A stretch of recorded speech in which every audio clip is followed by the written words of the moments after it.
to the Governance and Audit Committee as the first meeting of 24-25. And item 1 is to elect a chair for 24-25. Could I have nominations, please?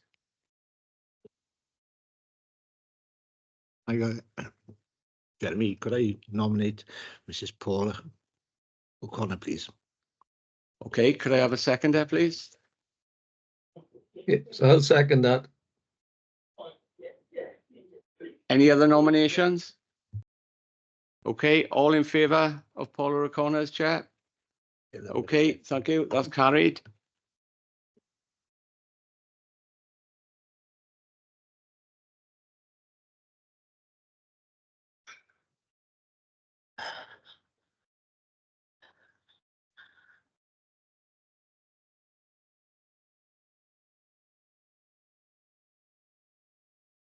Thank you for that. If we can move on to agenda item 2, can I have nominations for the election of the vice chair, please? Paxson and Williams. Yeah, second. Second. Yeah. Thank you. Welcome back to the fold, Paxton. Keep the team together, is it, Paula? Okay. Thank you very much for that vote of confidence, Sue. I'm very grateful, and I look forward to working another 12 months with you all. I like that as well. If we can have then apologies for absence, please. Yeah, thank you, Chair. Apologies from Councillor Adam Davis and also from Ben Smith. Very much. Could I ask for any disclosures of interest, please? Yes, Chair. Agenda item 7, the internal audit and monitoring report. I'm a member of the Port Authority. So agenda item 7, appendix 4. Okay, thank you, Mike. Any other? Yes, yes, Councillor Mike Lewis, I'd like to give the same information, please, on the Port Authority. Okay, thank you, Mike. Any other declarations? No. If we can move on then to the minutes of the meeting of the 10th of April, if we can take them page by page for accuracy, please. There's page 1, page 2, page 3, page 4, page 5, page 6, and page 7. If I could have some hands up for if they're accurate, please, for approval. Yeah. Thank you, Jeremy. Thank you, everyone. That. And if we can move on to the next agenda item, which is the appointment of the Governance and Audit Committee representative on the Strategic Governance Group. If we can reflect that Councillor Leslie Wharton has been very effective in attending and being our representative on that group for the last 12 months. So I'd like to thank you, Leslie, for all the hard work you've done and the assurances you've offered to the committee during that period of time. But if we can now, as the paper's asking for nominations for a member for the next 12 months, please. Can I move Councillor Walton again, please? So Leslie Walton, seconder. Happy to second that, Madam Chairman. Thank you. Councillor Leslie Walton, if you're happy with that, we'd like you to continue being our representative on the Strategic Governance Group. Yeah, that's fine by me. Thank you. Thank you. Do we need a reserve, Councillor Walton, just for those periods where you're unable to attend? I think we did do that for the first time last year. So yes, I would always have a backup. Okay, can we have a reserve then, please? Nomination for a reserve. Councillor Mike White. Seconder. Yeah. Yeah. Okay. Thank you for that. If we can move on to agenda item 7. Which is the Internal Audit Monitoring Report for Q4 22-23. And if I could welcome Simon Cockings, the Chief Auditor, to take us through this report. Can I just mention that there would have been an accounts receivable report attached to this paper because it's a limited assurance report. But due to holiday commitments and other commitments, the report hadn't been finalised in time for it to be issued with the pack of papers. So I agreed with Ness that it would come to the next meeting, and that will bring a more up-to-date position as to the work that's been undertaken since this audit was done by the internal audit team. So, you know, if there are any questions, I'm sure Ness will do her best to answer them. Ness, do you want to comment? I was just going to ask, Chair, if it would be possible for me to say a few words after Simon's presented his report on the AR report. Yeah, Thank you. that's fine. Thank you. So Simon, if you go ahead and highlight the sections of the report you want us to consider. Yes, thanks, Chair. Good afternoon, everybody. This is the Q4 monitoring report outlining the work completed by the audit team between January and March 2024. As you can see in paragraph 2.1, 21 audits were completed in the quarter, as shown in Appendix 1 and 2 on page 28 and 29 of the pack. Of those audits, 10 had a high level of assurance, 9 had substantial, 1 was issued with a moderate level of assurance, and 1 was limited, as you've just heard. A total of 153 recommendations were made, and management agreed to accept all of those recommendations. As is a regular occurrence, staff sickness in the team has been significant in the quarter again, as shown in paragraph 2.6. And also at the time of writing this report, we actually lost another member of staff who resigned from the team, and those are due to be advertised shortly. So we are still up against resource issues as a team. 2.8 gives you a summary of the progress against the audit plan. As at the 31st of March, 79% of the audit plan had been completed to at least draft report stage, which is a good outcome given the issues we've had with resources during the year. And a further 10% of audits were in progress at year end. So in total, 89% of the plan had been completed or was in progress at the 31st of March, with some audits being finalised in the current year.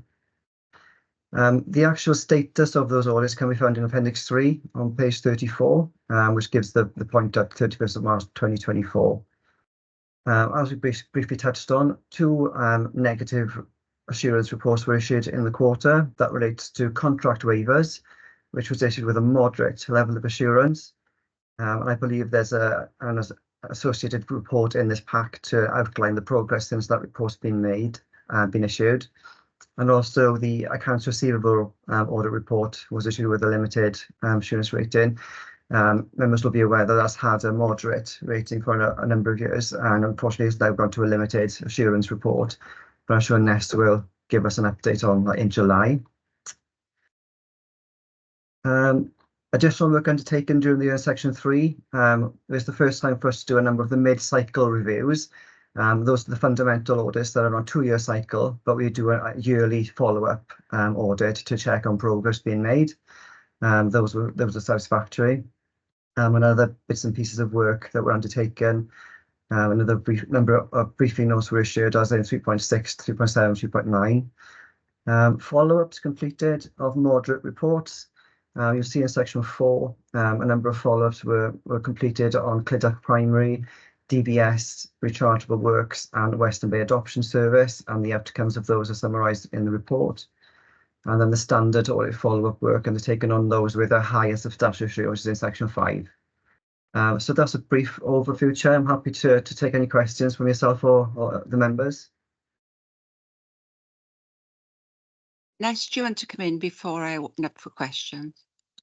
Thank you, Chair. Yes. Firstly, I'd like to apologise to the committee that there wasn't a substantive report this month on the AR review. It will be available to you all next month, and I'll be here to present that, but it wasn't possible today due to staff leave and also the approval timeline, so apologies for that. But ahead of the meeting next month and that report, I'd just like to give you a brief oral update on the actions that we've taken so far to address the recommendations in that review.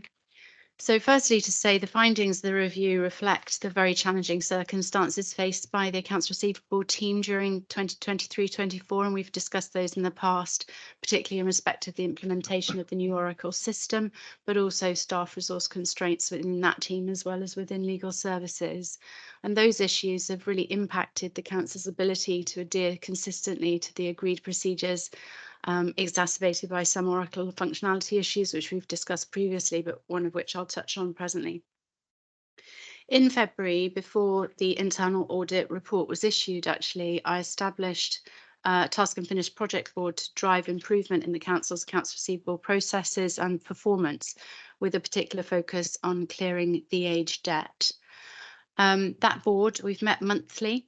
And we've also arranged additional staff resources both within the legal services and within the AR team. And we are proactively working both with services across the council as well as customers to reduce the outstanding debt that we have. So the headline figures, I'll just give you some headline figures for today, is that the report, the internal audit report, makes 28 recommendations, and we've already addressed 20 of those.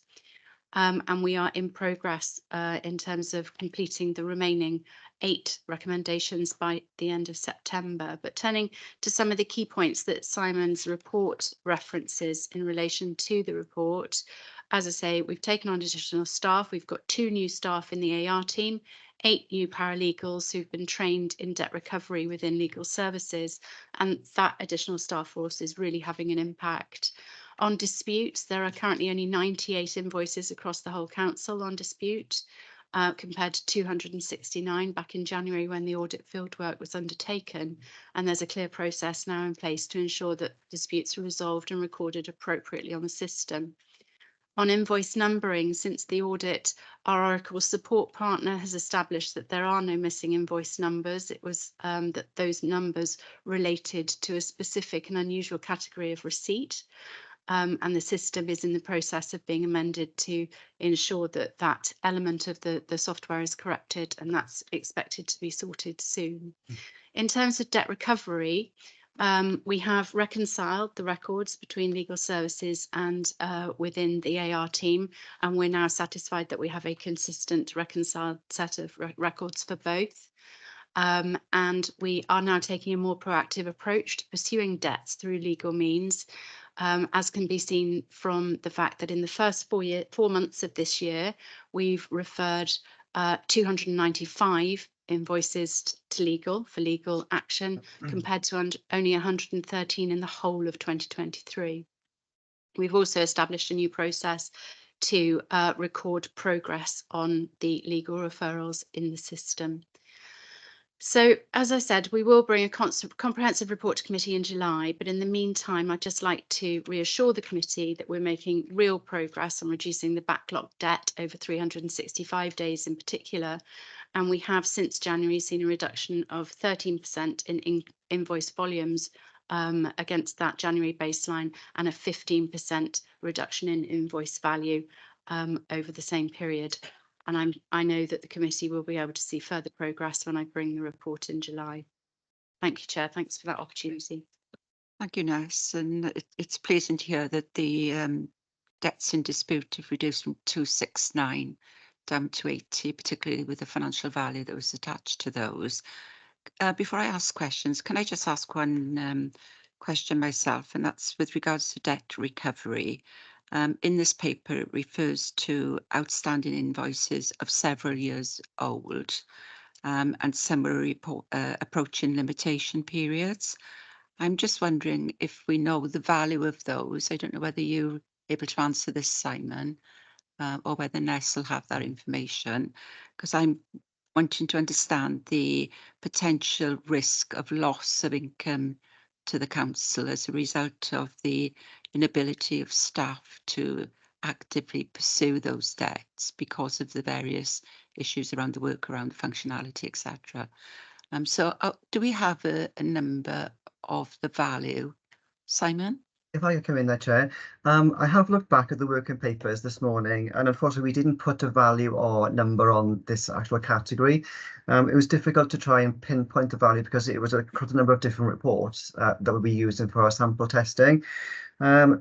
it was noted in the review that if there was a small number approaching the limitation period, but that was back in January 2024. I wasn't able to get that valuation for the committee this morning, but I wondered if Nest maybe has more detailed information, as a more up-to-date point of view for those approaching the limitation period. Chair, I can certainly, that will be included in the July report, and what the team are doing is going through each of the financial years and looking at those which may have reached limitation, those which therefore should be written off, but also those that still may be pursuable. So rather than just give you a figure for each financial year, I'd rather give that information to you next month in a more full and comprehensive report. That's fine, but if it can be clear on Yeah. I'm just looking at the potential risk of loss of income to the council because of the situation with Oracle and the staff. I can provide assurance that it is a very small percentage of the overall debt is that old. Okay, thank you. Okay then, if you can open up to questions, if I can take those that are joining through Teams first, please. Councillor Leslie Walton. Thanks, Chair. Just a general question. I noticed that it refers in the papers we've got today about the fusion processes being more manual and time consuming. Has that improved since this was written, or is that still an issue? Do you want to answer that, Ness? Yes, so the one example I referenced was around the missing invoices, but there's also a couple of other change requests in sort of in train to improve the functionality for the AR team. So they are being worked through with our support partner. And I think the timeline for completion is certainly by September, if not sooner, and that will help. But those issues, which we've talked about last time, aren't the significant factor in terms of impacting performance. That was more in terms of last year, where we were implementing the new system and colleagues were learning the new system and having to identify any issues. That's what kind of exacerbated the problems. Now the system is embedded. There are a few functional issues that could be improved, and we're in the process of doing that.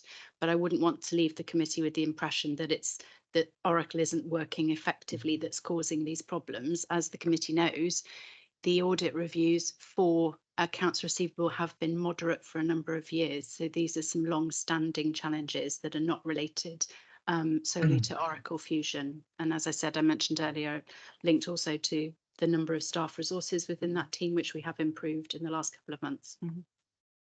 I think that's a very good question, Councillor Walton, though, because we hear about the workarounds which are causing the teams a considerable amount of additional work to what was there previously.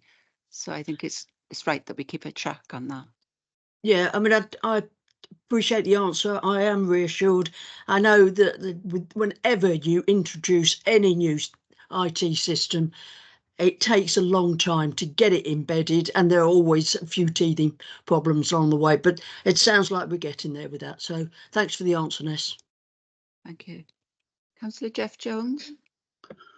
Yes, similar to Councillor Walton, I picked up that there were problems around Oracle Fusion causing additional work. Sorry, Chair, I couldn't join the meeting earlier because of technical problems, so apologies for being late. But Ness actually mentioned about, additional staff. I think, before Oracle Fusion was introduced, I think the sections were, shall we say, somewhat stretched. Are you confident really that the resource you're actually putting in there now is going to cure this problem? So what we've done is we've put in an additional 2 staff members, and at the moment those additions aren't permanent, but we are keeping a very close eye on it. So the first priority is, as the committee is aware, to make sure we clear the backlog. But then in also looking at the new processes that we're putting in, then assessing what's the long-term staff resource requirement to ensure that that team can keep on top of the debt position going forward, and also recognising that the AR team is not the only team within the council responsible for debt recovery. Every service is responsible for debt recovery too. But it's about taking a view once we've implemented all of the recommendations, we've cleared the backlog, to say what is the staff resource that's needed to ensure the sustainability of that service. And so that's a piece of work that the project board will do when we get to that point. But for now, those 2 additional staff are there until we conclude the implementation of the audit recommendations and have reached a conclusion about future resource requirements. Okay with that, Chair? No, fine, thank you. Any other hands up remotely? Julie? Yeah, no other hands up. The screen is slightly changed, so sorry if I'm a bit vague on this one, but I don't see any hands up and nobody's saying it. Right, Councillor May. Just a point on section 3, little Roman numeral 3, in regards to the age on debt. Was there any repeat debt as identified within that exercise that you carried out? Sorry, I'm just looking at the relevant part of the report that you're referencing there. Which one was it? Yeah. Debt recovery. Bear with me, Chair, sorry. In the analysis that we've done of the debt, we've identified that there are some categories or some service areas where there are sort of identified issues, and that certain companies that we work with also have higher level than debt than others. An example of that is utility companies, and I would say probably nearly half of our outstanding invoices are with utility companies. They're for very small amounts, and generally they're generated by the Highways Department in respect of works that are undertaken on the highway. And I've written to the chief executives of all of the utility companies and set out for them all of their outstanding debts and requested that they be settled as soon as possible. Following that, we have met with a couple of those companies and we have seen some success. We've seen some repayment of that debt, and we've also are establishing a pilot with one company in particular to introduce a new process which would result in fewer invoices being issued and also improved payment times. So I hope to be able to give you a further update in July on that. But just to recognise that we have done that analysis and we do understand where the debt is arising, and we're drawing a distinction clearly between companies that owe us money and individuals, often vulnerable individuals, who owe us money for services too. And our approach to those two things will be different. Okay, thanks, Naz. Thank you, Chair. Thank you. Questions, David? It's for Simon. Just a couple of points on your report, Simon. Just in regard to paragraph 2.7, obviously we talk each meeting about the staff resource within the internal audit. You mentioned in the middle that the recent recruitment campaign was unsuccessful. Without going into individual details, obviously on applicants, are there any common themes coming out from your recruitment campaign? I'm thinking of quality of applicants, terms, conditions of contract, all these sort of things. Is there any sort of feedback on that, please? Yeah, thanks, David. Yeah, we've seen a few issues recently in a number of campaigns we've run in terms of there being a significant shortage in skilled audit workforce. It's not unique to our local authority. I think a lot of local authorities are challenging in a challenging environment trying to recruit auditors.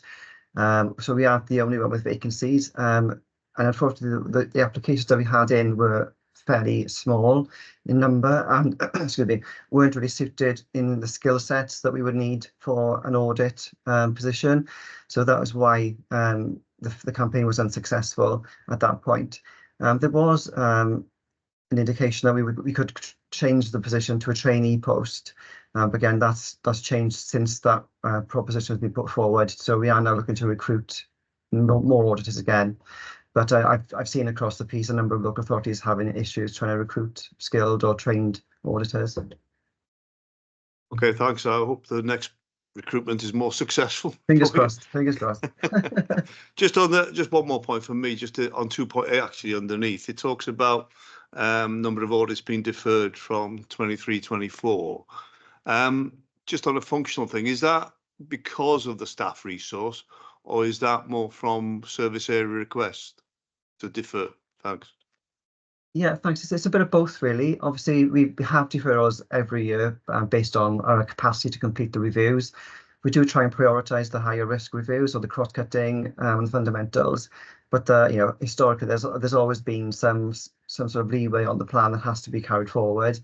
Also, there have been requests in year as part of the consultation where we've added orders to the plan and then have had to defer them to the following year where things have changed within services. Within HR, in HR, for example.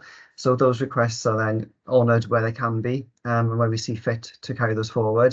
So there's a bit of both, I think, David, to be honest. Just as a footnote then, is year on year, is the number deferred increasing or decreasing or staying the same, just as a trend? Thanks. It does vary, but I believe from last year there were more deferrals, and I think the year before there were more deferrals, primarily because of COVID and our capacity to get orders completed.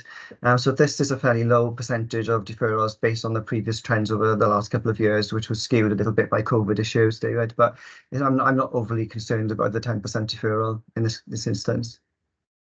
Okay, thanks, Simon. Thank you. Any other questions in the room? I've got a couple, Simon, if you bear with me. A comment initially around the section 4 and the follow-up work that you've undertaken. Once again, we're seeing your follow-up work identifying ongoing incomplete action against some high risk and medium risk recommendations which cause a concern. I do note in paragraph 4.6 that particular area have been escalated to the head of service director and chief exec for escalation. And I would just ask if that's been successful and if you can report back on that. But I'm concerned in all other areas as well. So the same comment is not made in, for instance, disclosure of barring service or the rechargeable works. Because it's adding to the resource pressures when you're going in and seeing the same issue which have not been actioned. And I'm just wondering whether, Ness, you'd like to comment on that? Thanks, Chair. I'd just like to comment on the DBS follow-up. And Simon and I have discussed this. We've got a meeting in a week or so's time, actually, with colleagues, because in respect of that audit, the recommendations made relate not only to the service within the service centre, but also to schools who submit their DBS applications. And in respect of what the service centre can do to deliver on those recommendations, it has done. The challenge of those recommendations not being complete is that schools aren't necessarily submitting the applications in a timely way. And that's not something which the service centre can really control. Schools are responsible for, and the governing bodies are responsible for the actions of the schools. And therefore, in that example, we're having a follow-up discussion to see whether the wording of some of those recommendations need to change so that the accountability and responsibility is reflected appropriately. And in that scenario, arguably that report from the service centre point of view is complete. Thank you, Ness. But in the broader terms, there are a number of reports in this paper that recommendations have not been actioned. So if I could just come in, can I just come in there, Chair, to explain some of the points? You'll see from 4.1 to 4.6, the areas where we've got second follow-up. So those are areas where we've done the first follow-up and found RECs not implemented, and then gone back for a second follow-up and still found RECs not implemented again. So you'll see for those have all been escalated up to the Chief Executive and CMT for their awareness and for action to be taken. I haven't yet had a chance to go back and look whether that has been completed. So we haven't penciled in those second follow-ups as yet, but they are on our radar to revisit and check that they've been completed. The Clinic Primary and DBS, those were the first follow-ups that we undertook. So that is why those paragraphs are not included in those areas. But again, that we are due to revisit both of those to check implementation. Just to maybe expand on some of the points that Ness mentioned in terms of the high risk RECs and DVS, those primarily relate to renewals and the lack of risk assessments being completed before renewals being completed. Those were only for existing employees. They weren't for new starters. So again, it is a risk, but the fact that we've already had a member of staff with DBS completed, checked prior to the renewal does reduce that risk slightly.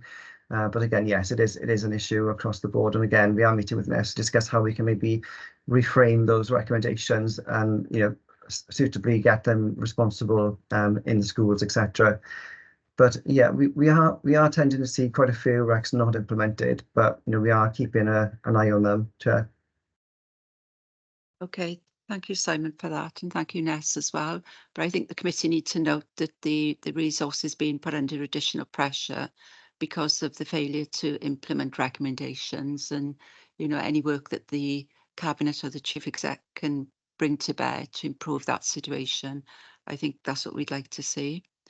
I've got a couple of questions on Appendix 2 with some of the narratives in the report. Yeah. One is on the page 31, where you talk about adult services deprivation of liberty safeguarding. I'm just noting that as of December 23, there was a backlog of applications waiting to be processed of 84. I think that raises some concern as a committee chair, and I'm just wondering what the current situation is, or whether someone in the meeting is able to elaborate on that, because some of the members attend other committees. David, can I welcome you? Yeah, there'll be at least similar level of backlog now. There's always been a backlog around deprivation of liberty safeguard applications, not just within our local authority, across Wales. There was some hope and expectations that changes to the legislation, which were initially due at least this year, may have actually been earlier than that, but that changes to legislation has been put back. So we're going to be struggling with this challenge for considerable time, and it basically relates to demand and capacity, not just within the council. That also relies on capacity within specialist doctors that are part of the process. It just doesn't exist to meet the level of demand that we have. That's not the only area of adult social care where demand outstrips our capacity, and the committee will soon receive a report. We've just received a draft inspection report from CIW that's been looking at adult services.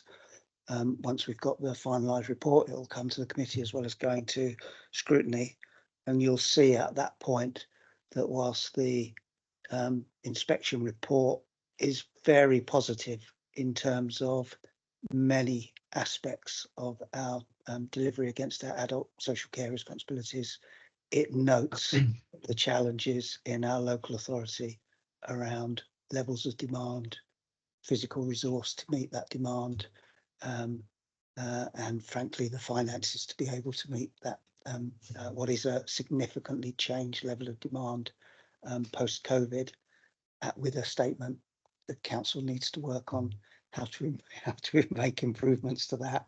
But I think you'll read it and note that the CIW is saying this reflects a position across Wales and is worded in ways that you would at least infer a recognition that there's no easy answers to that. And the dolls, as one of the areas where we always have backlogs, again, is one of the areas that's flagged in CIW report. But you'll see when you receive it, it's in a host of areas across, unfortunately, our health and social care system is the truth of it.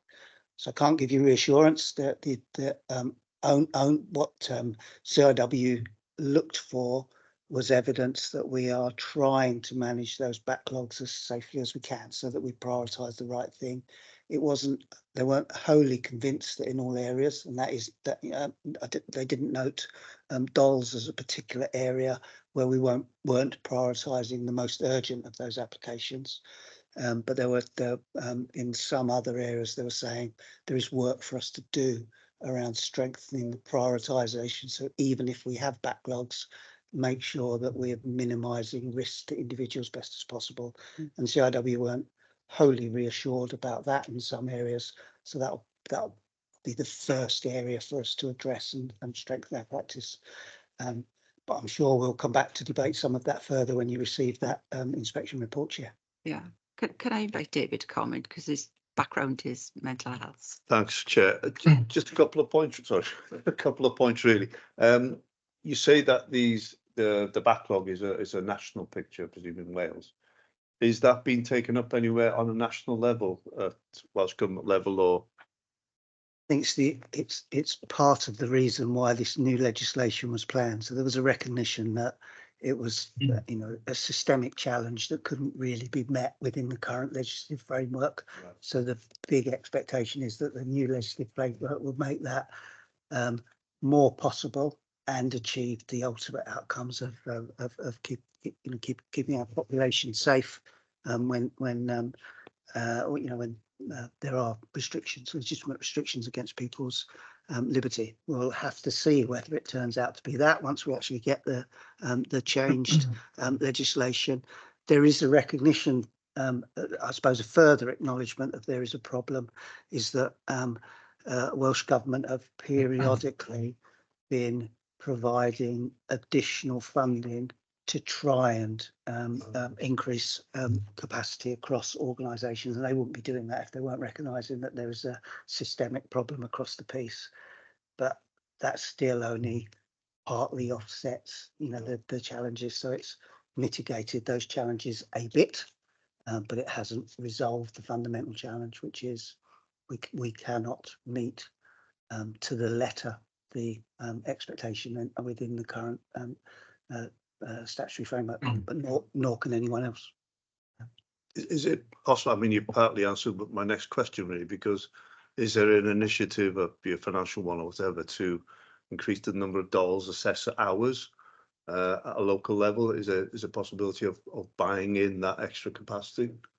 So that's what we have been doing with additional money. So we've maxed, and we've created a part of what we did as a kind of attempt to meet that systemic challenge was to take that work off of our general workforce and create a separate workforce just created on, just dedicated to doing that work. But as I say, it's not just within our gift, because we need specialist doctors as well, and that has that's limited capacity as well. So whatever we can do to deploy resources to try and meet that demand, we're attempting to do that, and we monitor it closely to try and stop it escalating further. Certainly picked up in the report, the routine performance reporting that the dedicated scrutiny panel oversees. But we cannot magic a solution within the current within that current framework. Thanks, Dave. Thanks for that insight. Thank you. Thanks, Chair. Can I just question whether there's a scrutiny committee for adult services? Is this on the radar for that scrutiny committee?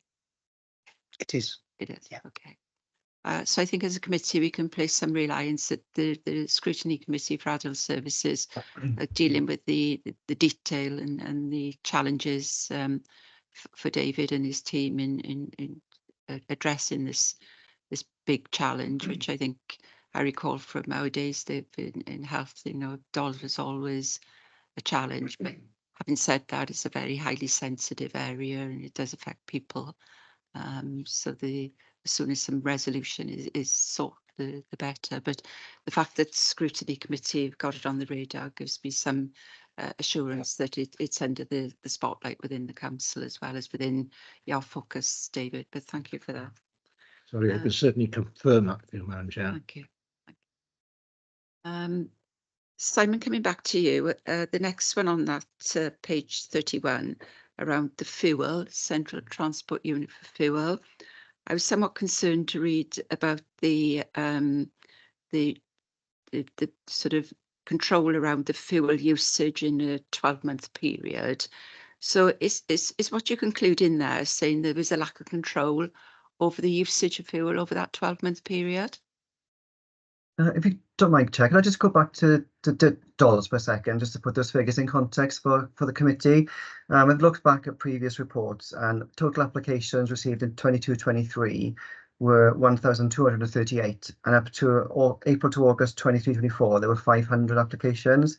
So just about 84 backlog in context at that point in time. And just also to remind members that that is recorded on the risk register as well.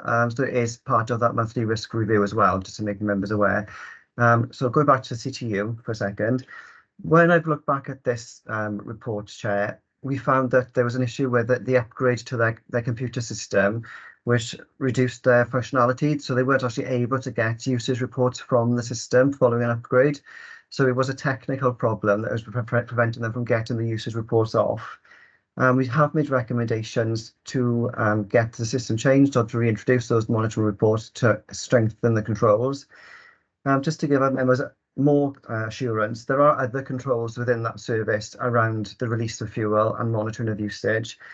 Obviously, fuel is released following a requisition from service areas, which has to be signed and approved by those services.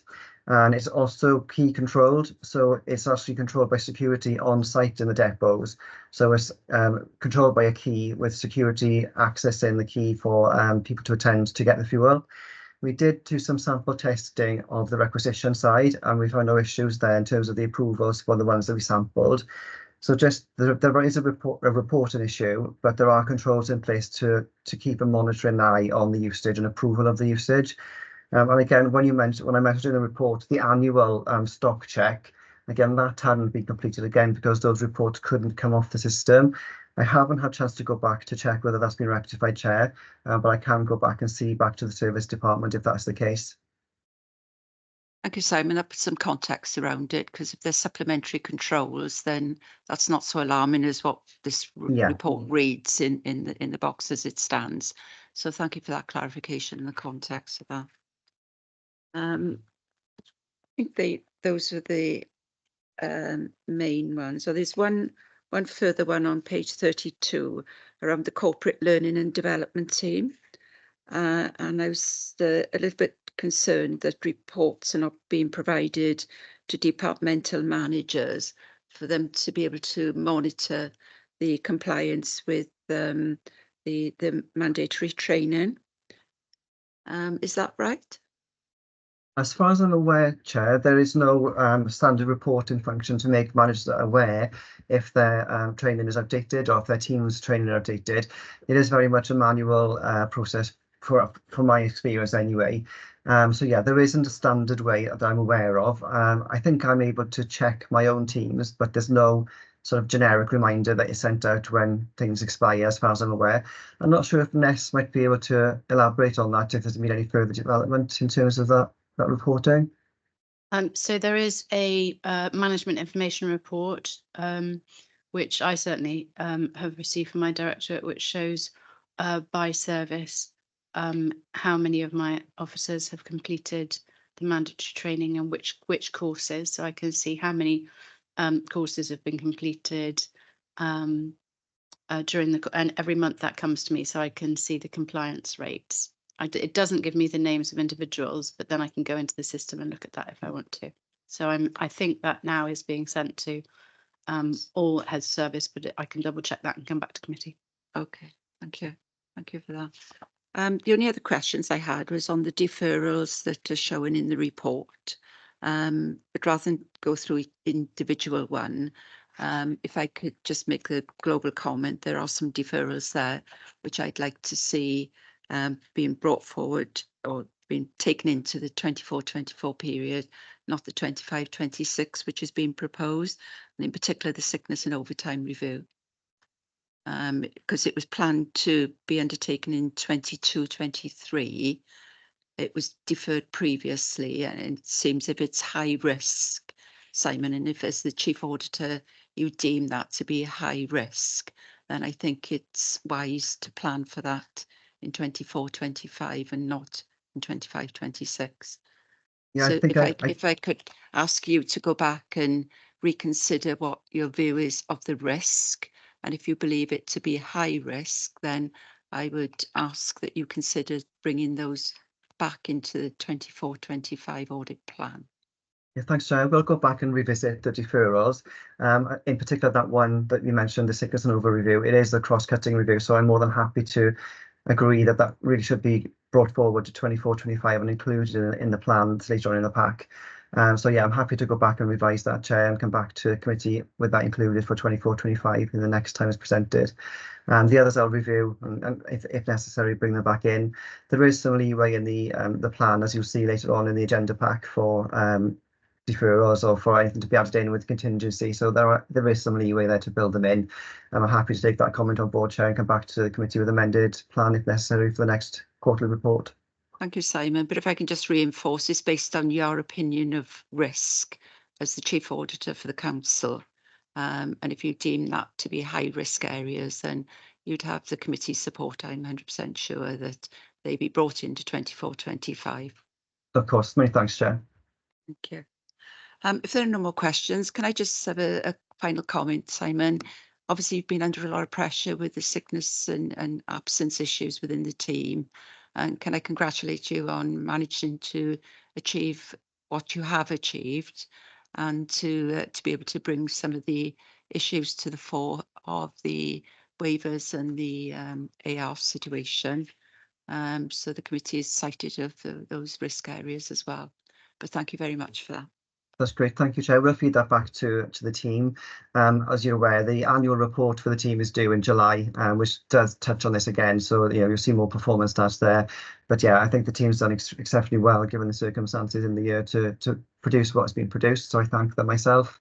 Thanks for the committee support. Thank you. If we can move on to the agenda item 8, which is the audit report on waivers. And I'd like to welcome Chris Williams on this report. Thank you so much for attending today. Obviously, we've seen the situation as Simon have summarily described it. So if you could take us through what action you've taken today, please. Thank you, Chair.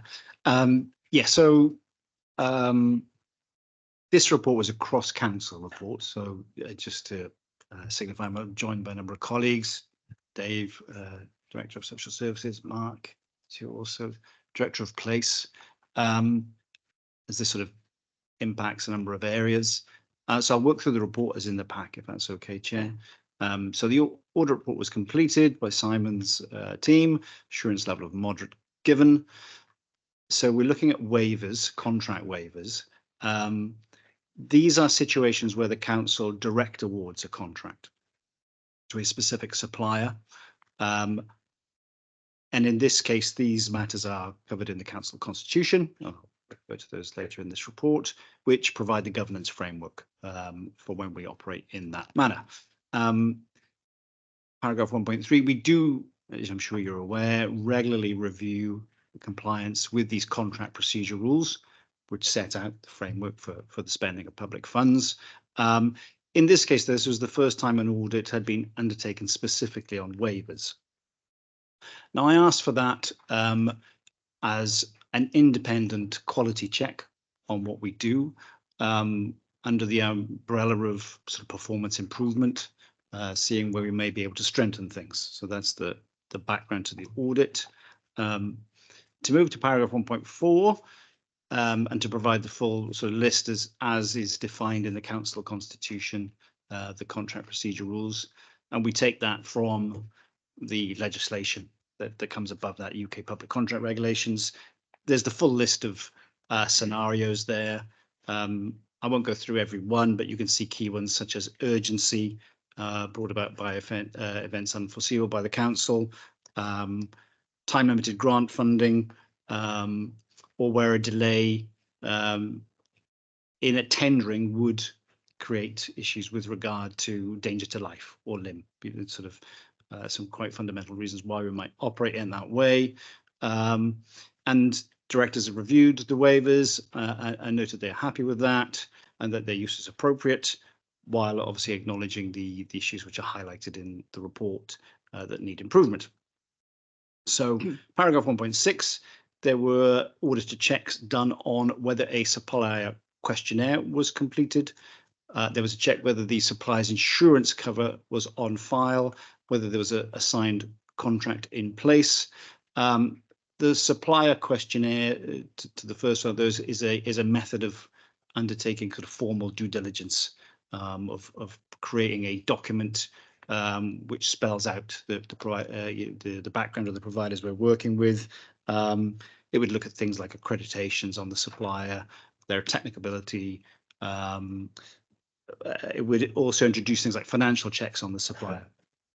So it's important we keep these records on file, which is, again, that's the context for the audit. Auditors undertook the review, sampled 15 waivers, and provided their recommendations, which are then highlighted in paragraph 2.1, based on their review of the data, so that these waivers should be submitted in advance of the expenditure being incurred, which is important, but obviously understanding that if there are emergency situations, that would be understood. And the council is certainly involved in many scenarios where there is a need to act fast, which we'll sure come to. That these appropriate supplier suitability checks should be undertaken. It should be confirmed that the supplier has appropriate insurance in place, as in actually having physical records on file, and of course that the contract should be in place and signed. Paragraph 2.2. So those risks have been reviewed by, well, across the entire council, including all directors, all heads of services, and agreed effectively. There was no dispute that this information is important, and a number of sessions have taken place to review this, to understand people's different perceptions on this, but there was 100% agreement that it's important, it should be done. With regard to the individual issues that the auditors picked up, that they are covered in Appendix A, so I'll return to that. For me, I'll work my way through the report, Chair.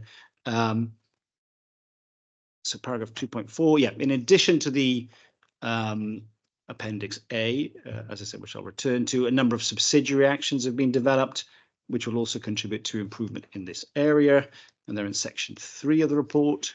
So these are how we operate internally, how we our sort of core process and backbone to how we manage these issues and how we want to improve going forward. So 3.1 refers to legal services, legal colleagues, to now track contracts valued at £140,000 plus. So they'll have an actual tracking mechanism put in place, which we've put into place now with legal colleagues. That we move to a scenario of upfront provision of the documents through our decision-making process. So to allow different applicants across the authority, different parts of the authority, to upload these documents, to make that prompt as part of the process, there's an extra layer of assurance that these documents are in place and we can see them through that process. So that's involving an IT change to allow that to happen, but that's underway and being requested. So we're moving at pace on that. 3.3. So one of the discussion points, well, to read the paragraph first, it says, should a waiver applicant wish to move away from standard process, they should flag that change at the time of the application. And a number of scenarios were discussed where that might be appropriate. So, for example, we might be looking to award a contract to supplier A, having already worked with supplier A on something else, for example. So the supplier is known to us. There would be a track record of working with that supplier. There's be documentation set in place for that supplier. So it's just to flesh that out as part of this process and to say, okay, if we're looking to use a supplier for an emergency use, for example, let's make sure that, and we've used them before, let's make sure we understand on what basis we've used them before, and that we've got again, back to the appropriate records and documentation that would provide that assurance, provide that information, and provide absolute clarity on that arrangement. So that's 3.3. 3.4, CPR compliance to be monitored via the annual appraisal process. Sort of endorsement of the importance of this and this area of work. 3.5, where any new decision-making processes related to waivers are being put in place by services across the council, then that would be reviewed by me with my team to make sure there was coherence in our processes. So the idea there is simply that we do have that layer of corporate grip and understanding about the information flow and who is doing what and where the appropriate documents should sit. It's just a discussion point for this, because a number of colleagues said, well, they might review the way in which they work with this regard. So it's to ensure we've got that coherence in how we proceed. 3.6, contract management to be further reviewed and to develop a contract management framework. So I'll be taking that forward over the coming months to look at and to ensure that appropriate training and understanding is in place for these matters. And if there are gaps in that understanding, for that to be highlighted so we can act on them. And that links then to 3.7, which is an agreed point where colleagues will work across the council to question, are there these knowledge gaps, and create a sort of proactive response to that element, so people understand the value of these parts of the administrative system, but which have a critical component to contracts. Move to 3.8, consideration to be given whether a pool of contractors could be placed on standby for emergency requirements. That was a suggestion put forward, so we'll be looking at that. To see, therefore, again, whether we can kind of go through a pre-approval process to have as I said, a pool of different suppliers on standby in case of something happening. And we need to work through that and see whether there are any, as I said, any added value that can be derived from that way forward. So we're working on that. 3.9 looks at agency workers and discussion with colleagues in the social services area as they work with multiple agency providers on the same basis as the point above, of looking to put in place perhaps a wider platform that can be used because of, again, emergency requirements, the need for staff at a very short notice, and how that can be accessed and provided, and so our service users' needs fundamentally can be met through these processes. Further consideration, 3.10, further consideration to be given to waiver criteria, to look at whether these waiver criteria as contained within the contract procedurals remain fit for purpose. Is there a need to expand them, change them, shape them? And that 3.10 links to 3.11, which is my area, commercial services, to work with colleagues across the council to prepare for the arrival of new procurement legislation.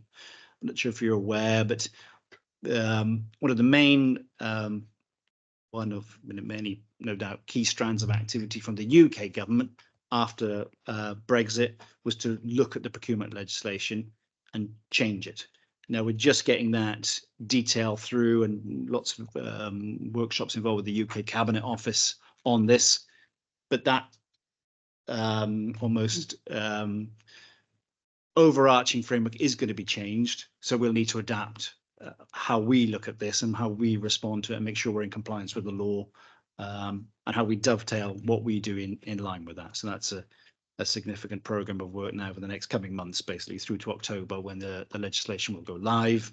And there may be, just for the committee's awareness, other acts which are being considered. So you've got the national level, the UK government level, but there's also a Welsh government layer looking at procurement legislation as well. It's got a slightly different focus in the sense it's looking at social value in procurement, so how the spend links to things like the net carbon zero agenda and so forth. But again, there'll be a need to make sure whatever that legislation requires us to do is integrated into these processes through this work. So that is the core report, and then there's Appendix A. Can I hold you there? I don't know if there will be questions, but can I just say I was really encouraged with the further actions that you've considered, following the internal audit review, because it seems as if you've started to get that robust framework in place. So I was really encouraged with what I'm seeing that you've been proactively doing to improve the situation from where it's been. Obviously, what I honed in on is the need to develop a contract management framework. I'm assuming you've got a framework in place, but you're looking to enhance what you've got rather than there's not one in place at all. But I'd like to know what timescales you're working to for that. For me, throughout this year, to be honest, this calendar year, to get something in place. In my vision, it's part of that training. It's part of that understanding of the duties of a contract manager and having that established and core. And it will dovetail with the last point I just made about new legislation, about how we might have to adapt to that and ensure everybody's clear of their roles and obligations.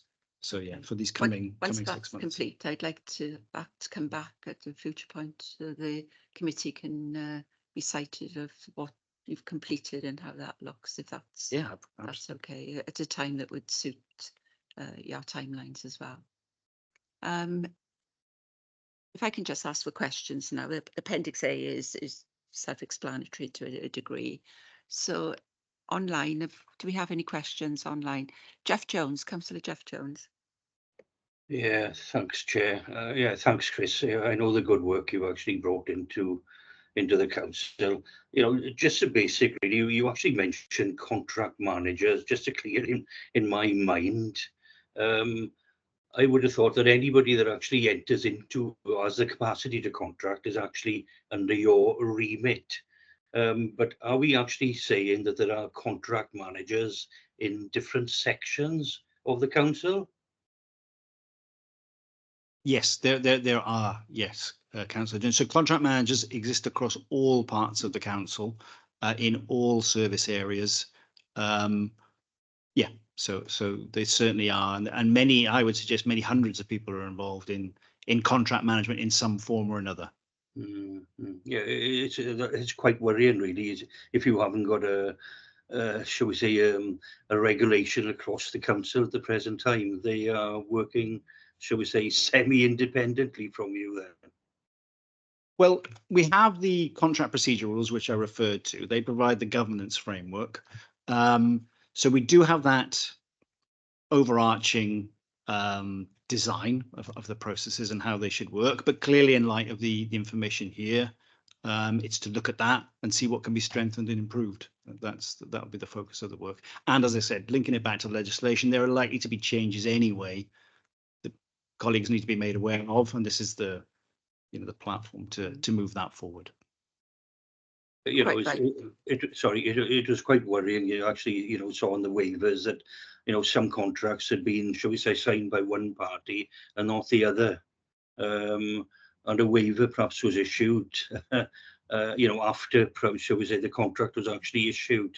There seems to be perhaps quite a lot of work that needs to be carried out in this area. Yeah, Andrea. Thank you, Chair. I appreciate you allowing me to come in on this, but just perhaps to give some reassurance to Councillor Jeff Jones that I feel that this was a very proactive internal audit that was carried out, intended to try and improve our processes, which do go down towards service level and department level. And as a result, I can say hand on heart that the building services process is now much improved as a result of that audit, revealing that there were gaps in the process. There is now much better clarity at service level about how we need to operate in terms of waivers. And I'm grateful to Chris's team and to Nigel Williams's team, because they had training and they had meetings at a leadership level and senior management level, which were really well received, very positive, and I think will help us avoid a repeat of two oversights, really, which were well intended for various reasons, which are stated in the report, which I won't repeat. But I do feel reassured by that, and I hope Councillor Jones will feel reassured by that. This is why the internal audit was carried out, to reveal any gaps in the process or knowledge and experience, and that has revealed that, and training has been as a result, which will improve it, I'm sure. Thank you. I think Councillor Jeff Jones, you're quite right in making those comments, because it is an area of risk when you've got large numbers of individuals across the council that can do these things. without some form of technology preventing it.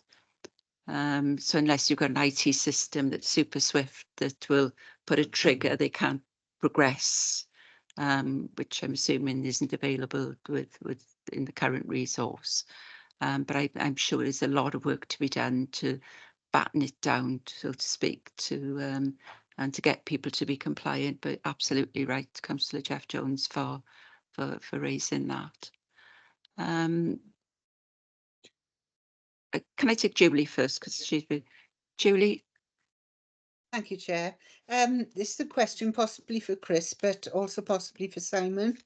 The audit action plan that's been agreed at Appendix A lists the responsibility for implementation as the waiver applicant or contract manager and the head of service, and the implementation date is immediate. So could you outline how you are going to monitor action for each of the actions agreed, please? Chris, do you want to take that? So we will be returning to this subject through future audits to ensure that what is agreed is put in place. We also, through the processes, as I said, the amendments I described, will also be creating that extra step for compliance by, for example, providing the documents upfront, by providing opportunities for services to raise any deviation, to call it that, from the standard process, core process. So we will be in real time seeing what is going on, and then we will also be following up on a specific basis to make sure that there is compliance in this. And I think, as I mentioned at the beginning, the contract procedural audits have been going on for many years and will continue to do so.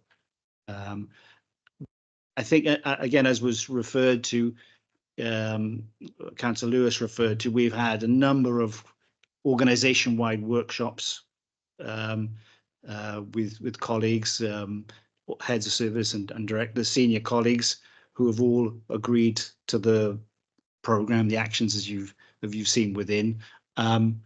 So I think it's become, and certainly for my areas, what I call service plan, in terms of the actions that I want to achieve over the next 12 months.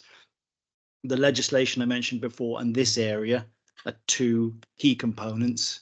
At cabinet level, I would typically work with Councillor David Hopkins, and he's also agreed that this is a priority area that we will devote time, energy and resource to make sure that the actions outlined here and the actions outlined in Annex A, we are cross-checking and understanding that these are now in place and effective. So multiple ways forward, and it's a key priority. I think if I could just add to what Julie's picked up, where you've got responsibility for implementation, where you've got individuals involved, it's very difficult to hold any one of those to account. So if you've got a head of services at the top, then I would suggest the head of service should be the responsible officer in ensuring that those involved in that process is doing what they're doing, because I don't think you can put more than one person in there. So I think that's what the point you're trying to make, Julie, isn't it? Yes, it is. So I think if the responsibility lies with the head of service, I think it's the head of service to exert his responsibility in ensuring what's going on beneath him is. So if this could be amended to reflect the appropriate responsible officer. Yeah, will do. Thanks. Chair, may I come in there? Yeah. Thanks. Just to obviously update for Julie. This is obviously a moderate audit report as well, Julie, so it is subject to our standard follow-up processes. And obviously, I'll need to speak to Chris on the timescales of those, depending on when he's planning to implement some of these recommendations in full. So it could be, in 12 months' time, we revisit this and retest the contracts that are in place at the time and redo the sample testing just to see if things have actually changed on the ground. So it would be substantive testing to confirm that as well in due course, and that would be reported back to the committee. And Simon, if I could make the same request to you as well, when you agree in these action plans, if you can ensure that the accountable or responsible officer is there, not 2 or 3 different officers. I think it's whoever's responsible should Noted, Chair. be placed. Thank you. David? Thanks, Chris, for your report. Just like I said, interesting reading on the work you've done, obviously, in the last few months. Just a point really, you keep mentioning the legislation that's coming in the end of the year. And looking ahead, the effect of that legislation in regard to what we're talking about currently. Are we looking then just globally, are things becoming more within a definitive procedure, or are we looking at waivers becoming the way forward, just on a weighting basis, really? Thanks. I don't see, if I'm honest, huge differences at this moment in time, but I'm still becoming accustomed to the legislation. There is a core piece of legislation, and they've got separate statutory guidance notices which are being published. So there's a lot of information to work through. My initial review of it is things would pretty much stay as they are now, unless, as I said, something comes to radically change that. So, for example, we already use a platform called Sell to Wales, which is a Welsh government-derived window to the private and voluntary sectors about how we advertise tender opportunities. That is going to be still there and probably strengthened in a sense that they will want more reporting metrics integrated into that data. It'll effectively become a database of public sector knowledge of procurement. So there are definitely changes coming. And I think it'll be to go back to, whilst I don't see huge change, I do see enough change that this subject matter, which is critical in its own right, we can use the change of the legislation with this as a sort of combined program to educate and inform and we're getting sort of good feedback that already, but it's still quite early in the process of understanding the full implication of the legislation. And some of it, to give the full picture, it hasn't even been finished yet. I know that, so we're still waiting on the final detail. Thanks, Chris. Councillor Mike White. Good Chair. Thanks, Chris. As you know, last year we did enormous work for a year on procurement scrutiny because the issues flagged up, which we had mainly coming through this committee regarding schools not understanding the process. Procurement that you say, so obviously mentioned that obviously there are other training within other departments, obviously because we had issues previously in education, but have you got any sort of evidence of good practice since this you rolled out this progress where things are actually coming together? There's lots of evidence of good practice. Yeah, absolutely. Obviously, I mean, with schools particularly, we have on the back of the work that members wanted through the scrutiny panel, we put a lot of effort into that. We have a lot of dialogue on a number of different organizational structures with schools. There's a schools specific document set that's sort of translated from the core council decision-making processes specifically for schools. They've had access to that. They've reviewed it and endorsed it. So yeah, there's a lot of good practice gone on and will go on. And the training I mentioned earlier, or sort of dialogue workshops more, we will include schools in that. And yeah, we've certainly not lost the focus that we got from previous discussions and the requirements there.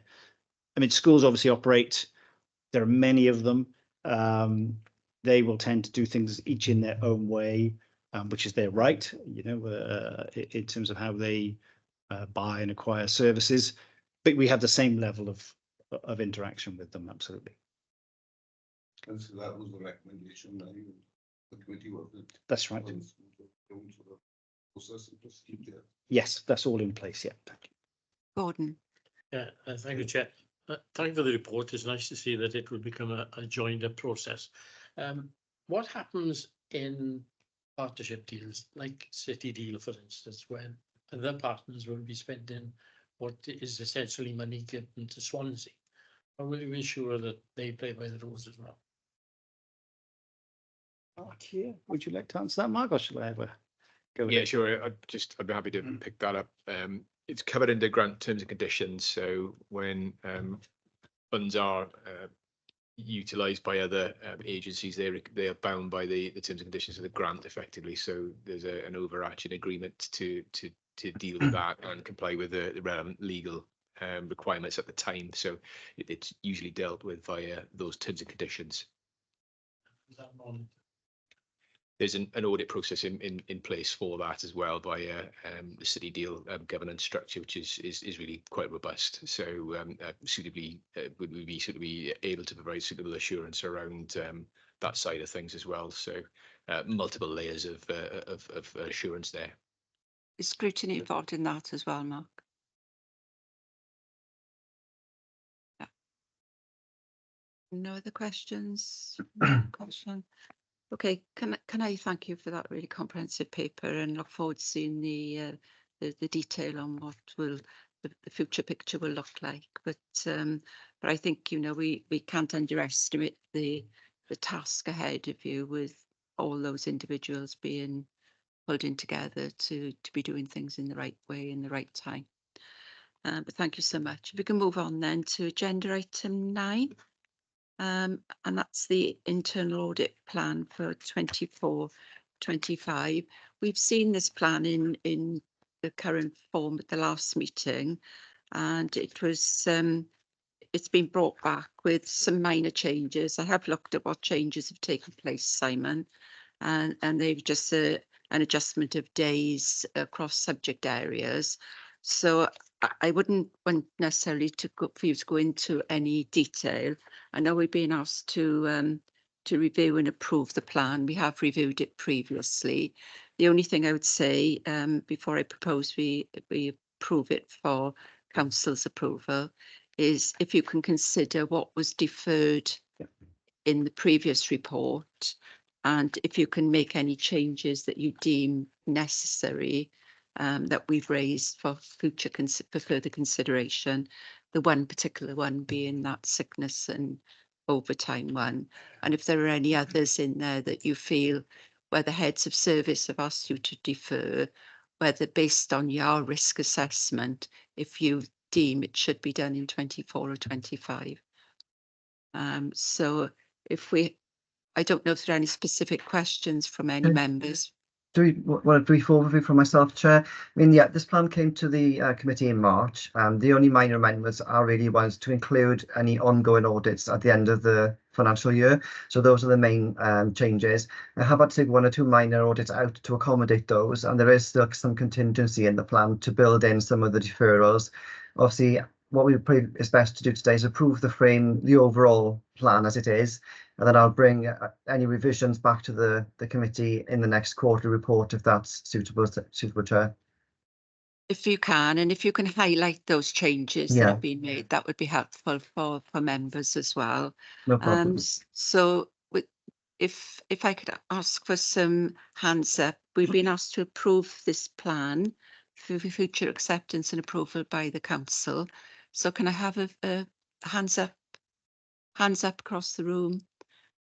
Hands up on the screen. Do you need to call out? Or you're okay? All in favour, I think then. Okay, all in favour. Thank you, Simon. Thanks, Chair. So we can move on to the next agenda item, which is Audit Wales. Do we have representative from Audit Wales, Matthew? Yes, Prananda. Good afternoon, Chair. Good afternoon. Like me to make a start. Yeah, please. Good morning, all. Good afternoon, all. This is our outline audit plan, which we produce each year. So this is the plan for 2024. Sorry, just bear with me. This outlines the AGW responsibilities just with regards to both our financial audit accounts work and also our monitoring arrangements for proper arrangements and sustainable development principle objectives through our performance audit work. So this is an outline plan. You can expect a more detailed plan, which I think is coming out in July. And the reason for that is financial audit following signing off accounts are yet to do a full risk assessment, which will which will feed into the work they carry out in the forthcoming year. So this just outlines areas of work we intend to look at across both financial audit and performance audit. Some of that is obviously the financial audit statements, and in terms of performance work, so looking at thematic on staff and resources, pressures in local government, that'll be happening a bit later on in the year. And we'll also be carrying out a review of the council's cybersecurity arrangements later in the year. You'll see a link to our fee scheme on page 7. And again, further details on specifics of the fees will be in the detailed audit plan. Just on the engagement team there, you'll just notice one change. I'll be handing over to my colleague Gareth Jones, who's taken over as performance audit lead for the council. So just a note that you'll see Gareth in future committee meetings presenting these sort of items. So he takes over as of 1st of June. So I'm just kind of going through the handover stage at the moment. There's also a little bit in that plan, just a reminder of the Auditor General's enhanced audit quality arrangements there. So very brief overview of the plan there. And I can hand back to you, Chair, or I can go straight into the next item on just our quarterly work programme update. Thank you. Unless there are any questions, I'm happy for you to go straight into agenda item 11, Matthew. But can I just thank you for the work that you've done with the council whilst you've been part of the team for Swansea, and wish you all the best for the future clients that you're moving on to. Thank you, Chair. Yeah, that's really appreciated. Just onto item 11, very brief, because there's no major updates here. This is just the last of our quarterly updates, just showing our work programme and timetable. Just covers our annual audit summary with a link there, which went to committee back in March. No major updates on the financial audit side. Obviously, the accounts work was signed off unqualified, so we move into the new accounts work now, which is underway.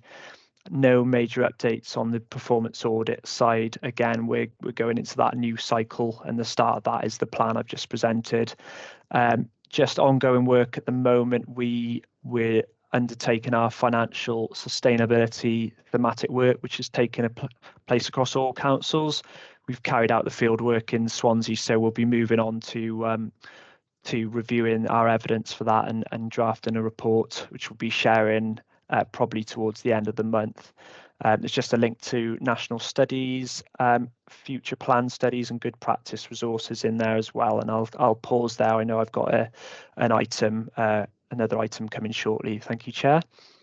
Okay, thank you, Matthew. Any questions, David? Hi, just on page 90, our page 96 on the report regarding the thematic review and scheduled care report. It looks like on the right-hand column, there's a rollout programme for the various authorities starting just February just gone. Have you any idea when we'll see the Swansea area report, please?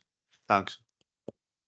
Yeah, so I've made inquiries on that. That was our health audit team carrying out that review. They are in the final stages, just going through our quality assurance arrangements. So I'm told that that could be with the authority in probably sometime in around 2 weeks. So look out for that in the next few weeks. That'll be the draft report stage. So you're probably looking at just a few more weeks after that in terms of the final report to be issued once full clearance has taken place with the authority.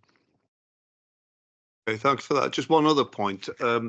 Within the Estin paragraph on page 99, it mentions in there about a particular area of good practice in Conway Council regarding education, I think.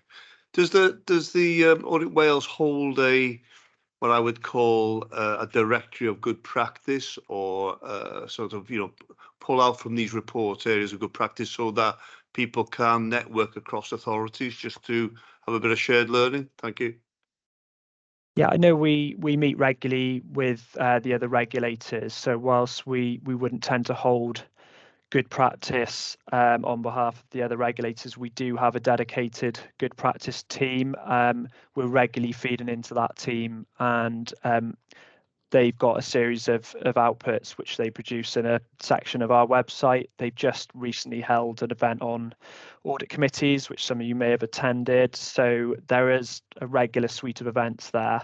But in terms of good practice around Estin, I don't think we've got anything specifically there, but it is something that that I know we look to work with other regulators on that. So whilst I can't guide you to anything specifically, apart from obviously other pieces of work we carry out, that would be Estin related. Yeah, it was just it wasn't particularly on Estin. It was the fact of gleaning good practice out. And did you say there is a section on the website where that can be found? The good practice, I mean. Yeah, absolutely. So we've got a section with resources on that, which I can share with the chair if you would like. And yeah, as I say, they carry out a host of good practice events there. So yeah, you will see some resources there, and also webinars available as well. Thanks very much for that. Very helpful. Thank you. Are there any further? Julie? Thank you, Chair. I was reading the Local Government National Studies Planned and in Progress. Page 97 mentions a review of homelessness. This is a red corporate risk for Swansea Council, but I thought that perhaps the root causes and the potential solutions could vary greatly in different parts of the country. So I was wondering if you could outline the methodology that you apply when determining which councils to include in your studies, please. Thank you. So yeah, whilst I wouldn't be on the team working on that, I have previously worked on that team, and obviously there'll be a number of issues that feed into that. One of which will be feeding in from the local teams that pick up their various bits of intelligence from their local audit work. So obviously that will be looking at a mix of a geographical spread, but also based on the risks in those councils as well, and obviously looking to pick up on where there's particular problems as well. It may not be worth choosing a council that doesn't have a big issue with homelessness, if you see what I mean. So there's no kind of hard and fast rule in terms of which councils are selected, but that careful consideration is given to that, and actually that's kind of shared with those councils as well, as early as possible, just in terms of whether they're one of the councils likely to be sampled. So I'm not sure on the exact sampling method at the moment on that one. I know they've just carried out scoping on that one, so they're just moving into sort of setting up the field work on that. But I can make some inquiries on that if you'd like me to. Thank you. Thank you, Matthew. Are there any other questions? I'm not seeing any around the table. Okay, thank you, Matthew, for presenting this paper and the paper beforehand. And as I say, best wishes for your future client base, and look forward to meeting the rest of the team. Thank you, Chair. I know I'm briefly introducing item 13 as well, so I'll be back with you shortly, I believe. Okay, thank you, Matthew. If we can move on to agenda item 12, then. This section is for information, so we can assume that everyone has read the paper. But if there are any particular questions that anyone has after reading the papers, I'm sure Ness will be able to help us. Do you want to say anything, Ness? Just on the corporate transformation plan report, if I could just briefly, I appreciate it is for information, so I won't go through the detail, but just to say it provides a progress report on delivery against the plan for 23-24, and the annex gives you a useful update on each of the 12 programmes, not just in terms of achievements, but looking at the outcomes and benefits, and also the success measures achieved against those that were established when the programmes were first set up. The one thing I would like to just note is that there is an error in the financial implications of the covering report, for which apologies. It says that the savings delivered in 23-24 was 575,000. The good news is the error is less than the actual amount delivered. We actually delivered £1,002,000, and in the appendix, the detail of how that 1 million is made up is articulated in each of the plan programme updates. So as you go through those, if you tot up everything that's been delivered, it comes to that 1 million. So apologies for that. I'm happy to take any questions on any of the content. Can I just ask a question around the governance arrangements? At section 4.1, you talk about each programme within the plan has a formal governance arrangement in place during the year. Could you briefly describe how that works? Because I'm minded there's a number of scrutiny panels, scrutiny working groups, inquiry panels, etc. And I'm just wondering if you can give us a flavour of what you perceive those. So every programme has a programme sponsor, which is one of the directors within CMT. Then at the head of service level has the programme lead, and each programme has a governance board. And so that board meets regularly. It depends on the programme, how frequently those boards meet, but each has a terms of reference, has regular meetings which are minuted, and are monitoring progress. So if I give you an example, I am the programme sponsor for the digital programme and for the workforce programme. So, and I have boards for both of those. And on those boards, the relevant cabinet member sits. And both of those programmes, we have reported progress through to the Scrutiny Programme Committee this year. So there's been an opportunity for scrutiny to assess the progress that has been made, as well as this performance report being presented to Cabinet. And so depending on the nature of the programme, the relevant scrutiny arrangement will has the opportunity to scrutinise those individual programmes through those scrutiny arrangements. Is that, and then obviously you've got the Transformation Delivery Board, which is all of CMT. It's chaired by Councillor Andrew Lewis as the deputy leader with responsibility for transformation, and that board looks at all of the programmes together and ensures that it's a coherent plan. And part of the example in this report, you'll see the interdependency matrix, and part of the role of that board is to make sure that we are optimising the connections between the different programmes within the plan. And then finally, at the sort of top of the tree, if you like, you've got a Cabinet CMT Transformation Board, and that board is responsible for any changes to the plan. So the Delivery Board focuses on delivering and unblocking obstacles and any issues with the existing plan. The Cabinet CMT Board is responsible for, say, adding programmes to the plan, or adjusting some of the agreeing to change any of the objectives or the milestones, etc. Okay, thank you. That's very helpful. Councillor Leslie Walton. Yeah, thanks, Chair. Couple of comments on 2.12, the digital transformation programme. I might well have raised some of these before, but my big concern is always about the fact that there will be some people who will not use a computer, either because they haven't got access to one or because they literally don't want to. So I do think there needs to be some consideration with a digital transformation programme that still acknowledges that. Maybe not many, and maybe the point is we're trying to shift towards people all being computer literate, but it's not going to appeal to everybody.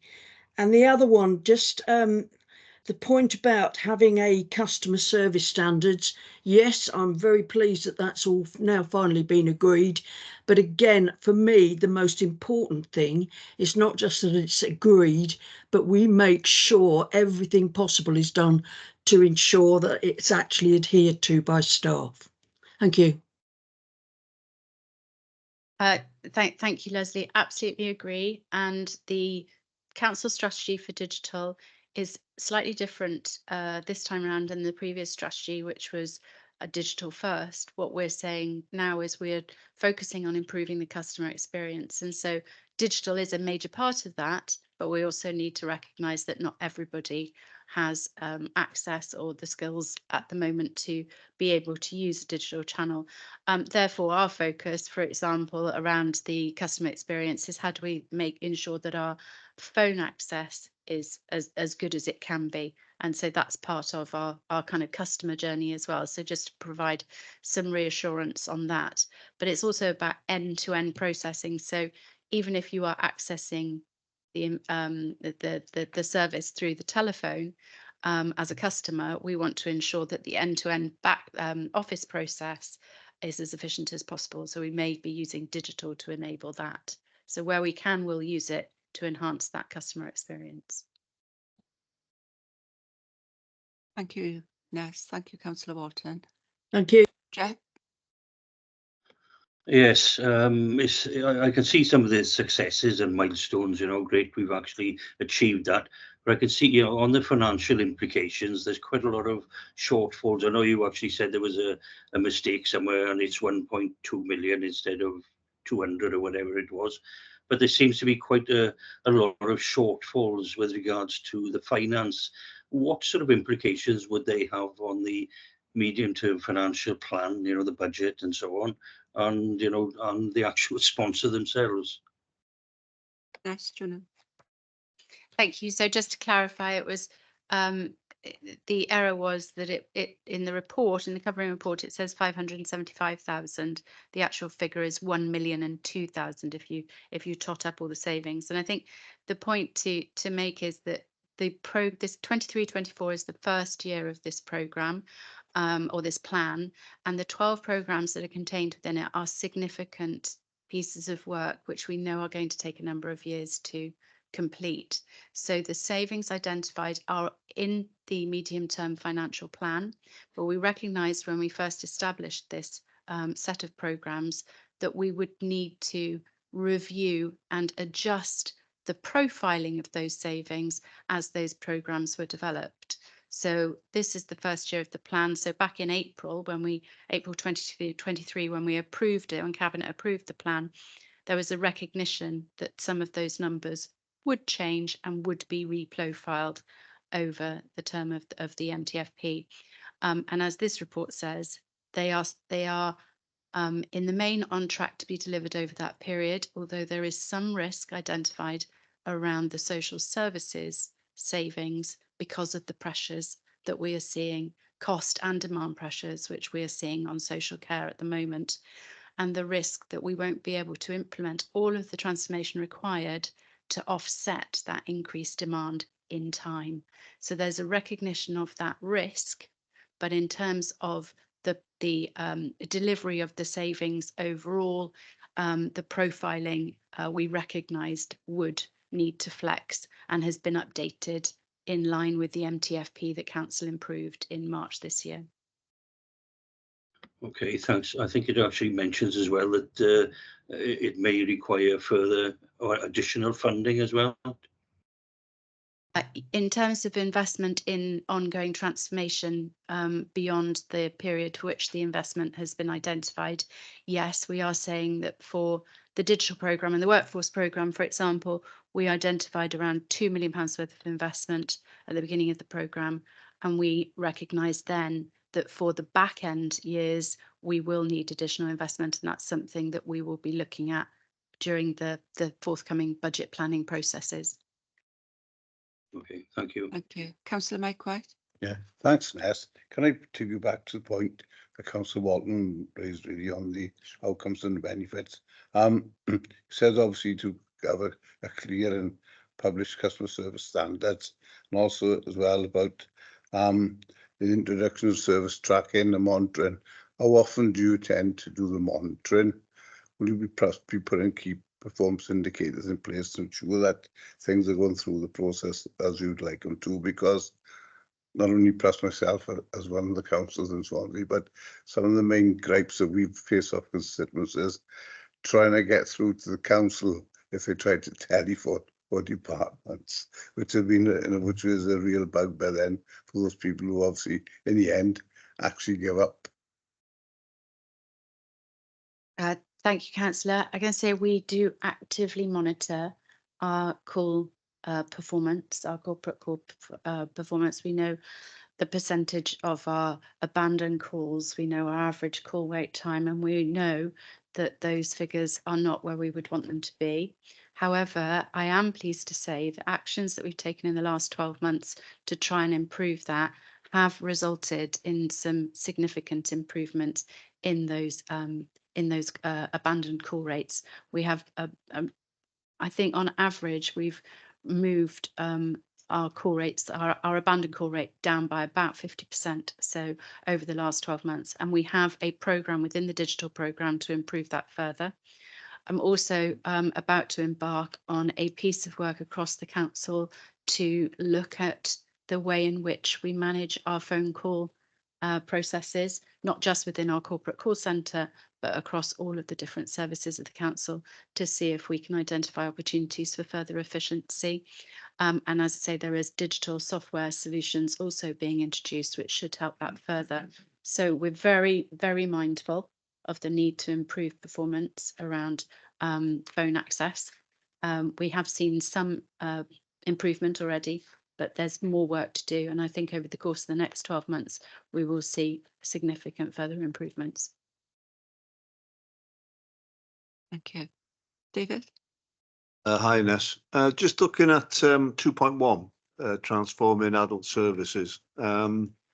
Obviously, there's a lot of work here which is common to both social services and health in regards to the themes. I just wondered, with opportunities to pool finances with health, whether there's been that opportunity just to obviously have a mutual benefit for both organisations, particularly around, you know, we spoke before about our scheduled care and, you know, this hospital discharge and things like that, where there's benefit for both organisations. Has that been that opportunity? Thanks.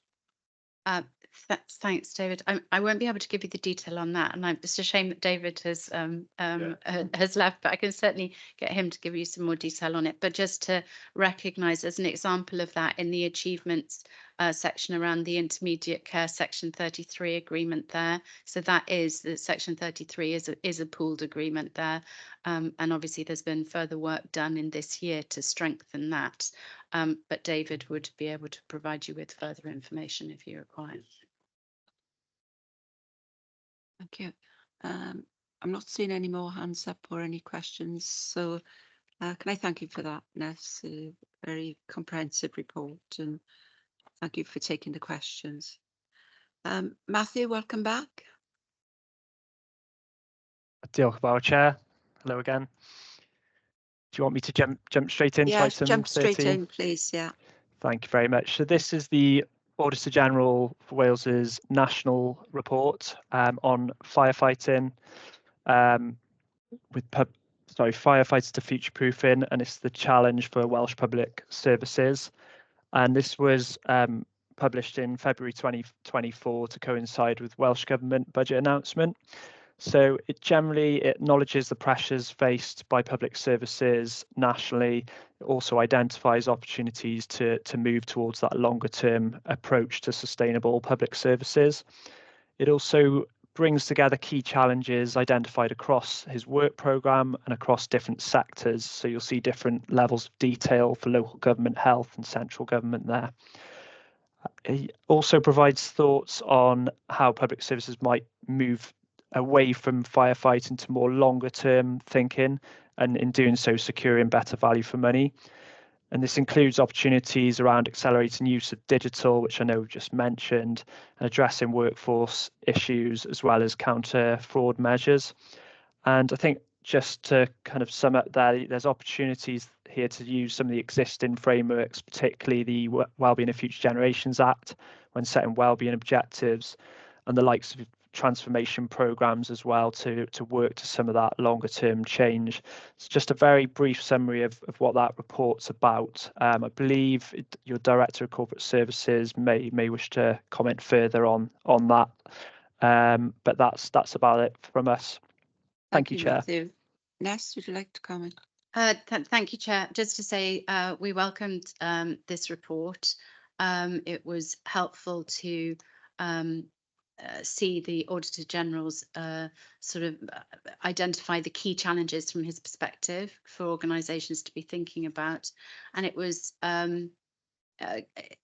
pleasing in a sense for us, in the sense that we have already identified all of those challenges and are taking action to address them actively. So just to give some examples, so there are a number of areas that the Auditor General focused on. The first one was around minimising losses through fraud and error.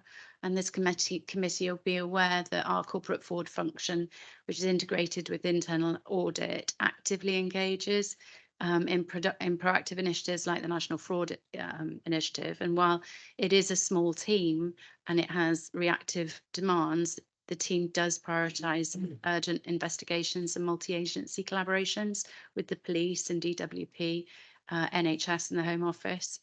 So the next area that the Auditor General highlights is around the complexity of the public service landscape. We had a session on this report as a Cabinet CMT and an away day, and went through the report in detail and had a discussion on each of the items. And we agree that the landscape is complex. The partnership landscape is really complex, maybe unnecessarily so in some regards. And while we've made representations in various forums nationally, we have to get on with the arrangements that we've got. And we're pleased that we are actively engaged in a number of significant partnerships, such as Swansea Bay Public Services, the City Deal, and the Regional Partnership Board. And in those arrangements, we have got some excellent working arrangements, and the committee had a report, I think, last in October 2023, outlining some of that, and you should be getting another one in due course. The next area that he highlighted was workforce capacity. And as we've already mentioned today, we have a workforce strategy for the council, which we set out in 2023. And that's designed for us to help us become an employer of choice, enhance our attraction and retention rates, and build a future-ready workforce.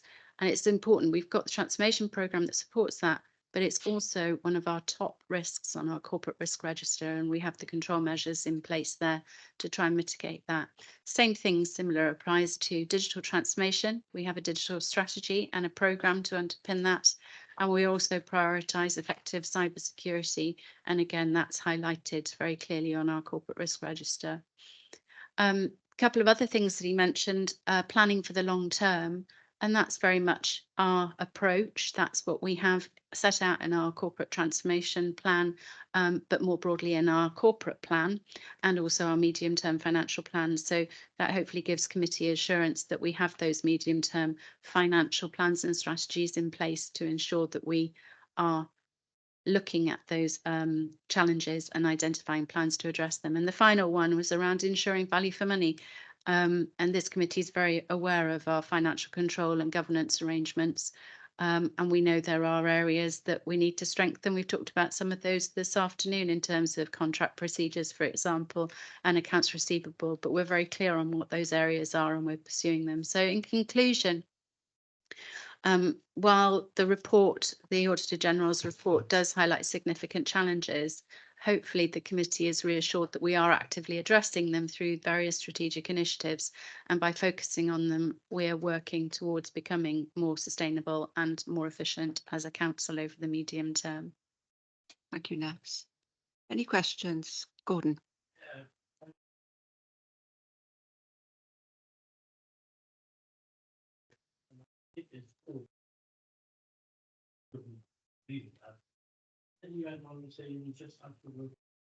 Sorry, Chair, we can't hear him. Microphone. Sorry, I was just saying that Ness agreed with the report that the landscape in government is overcomplicated. But then went on to say we've just got to work with what we've got. And if everybody took that approach, we would still end up with an overcomplicated landscape. Isn't there any way that that can be addressed in the future going forward, rather than just accept a sort of fait accompli? And if I can also then talk generally about the report, it talks about the challenges facing government. How is the Welsh government going to tackle the way that they waste money in the public opinion, such as link roads and airports, is that going to be highlighted in more detail, or is this only aimed at the public sector below the Welsh Government? Are you able to answer that, Matthew?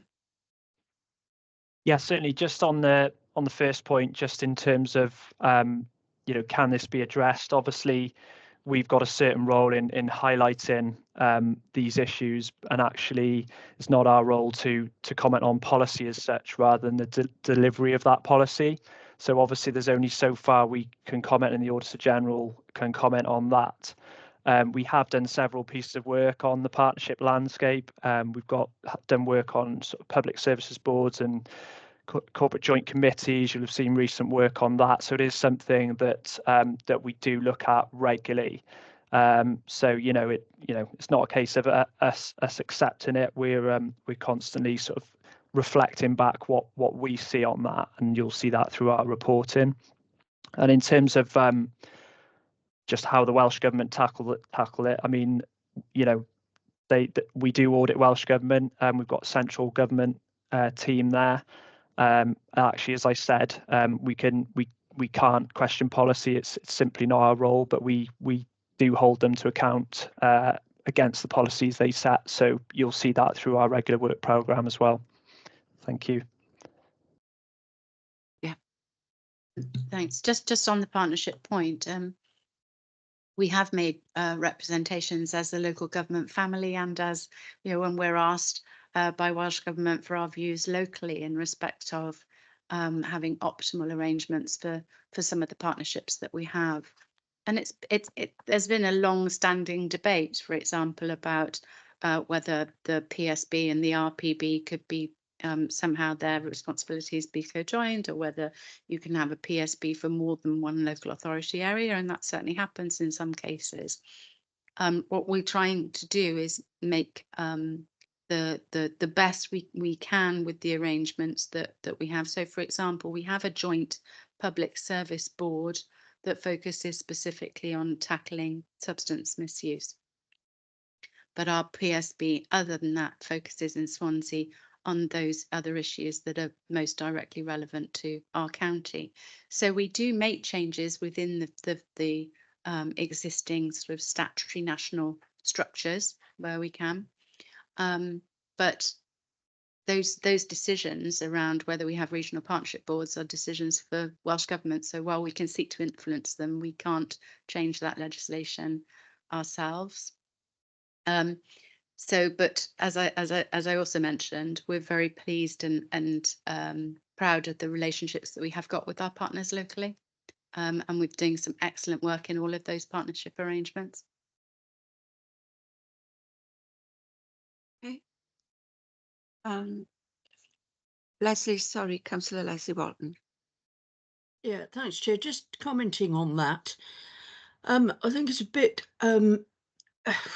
a sweeping statement in a way to concentrate on the complexity of some of the partnerships. I'd like to be far more positive and say, because of those partnerships, as complex as they are, and maybe that is the nature of the game that they're going to be, how much, and to endorse what Nessa's just said, how much success has come out of that, rather than in the past, many years ago, local authorities tended to keep totally to themselves, didn't bother to work with other authorities or other organisations.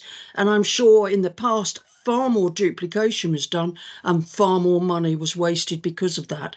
So whilst I think you've got to accept that there are going to be complexities, it's not going to be easy. You've got to live with what you've got. But I think there are also a lot of positives that have come out of the partnerships that this council has got. Thank you, Councillor Walton.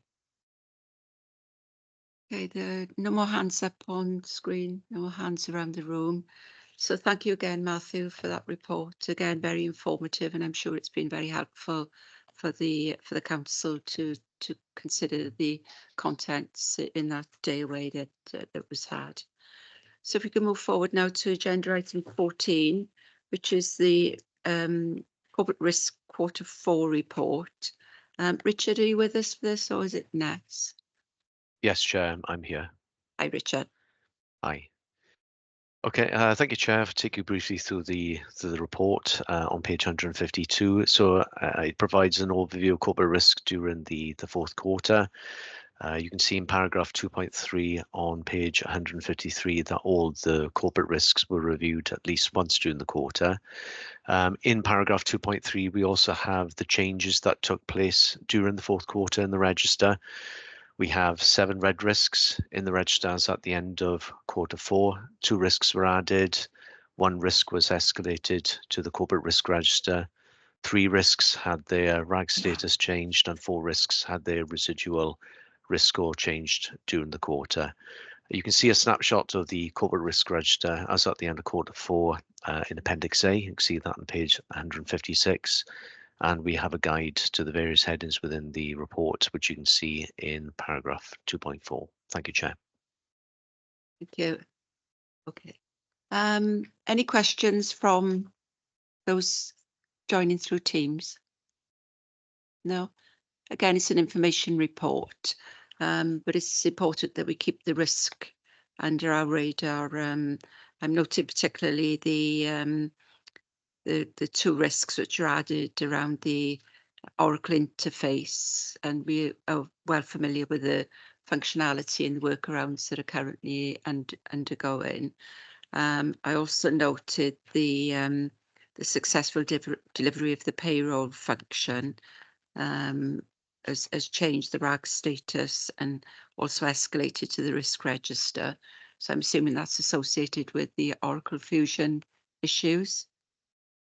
Yes, it is, Chair, and it is scheduled for completion of the change that's required to that before the end of July. So that'll then come back off once that's complete.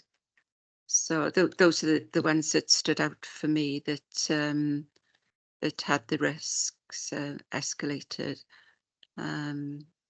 So are there any questions aside from those comments I've just made, please? No? Okay then, thank you for that, Richard. It's a long wait and I apologise for that, but we've had a really sort of active committee today. If we can move on to the next agenda item, which is the Audit Wales recommendation tracker. I find this document very, very helpful, and I know Audit Wales are very pleased with the fact that the council have got a robust handle on recommendations that they make in and the progress being made against those. This was historically a gap in the monitoring arrangements for the council, which we now have currently got some grip on. I've got no particular comments to make on the content.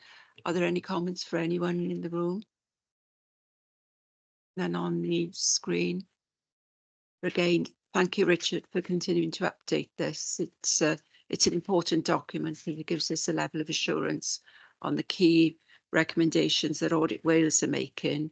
And I know they're using this for the feed of any future activity that will be done through their audit work programme as well. So I do appreciate the effort you've taken for that, Richard. Thank you, Chair. And that leaves us with the Governance and Audit Committee tracker report. I don't know if anyone's got any comments on that report. None on. The only comment I have is with regards to the request that we made to the head of digital customer services, reference 66, where we asked if Oracle could be approached to see whether the VAT section of the Oracle could be a mandated field. And I was disappointed with the response to say that there wasn't much of an appetite to prioritise that when it seems that would have been such a big help that would affect all users of Oracle.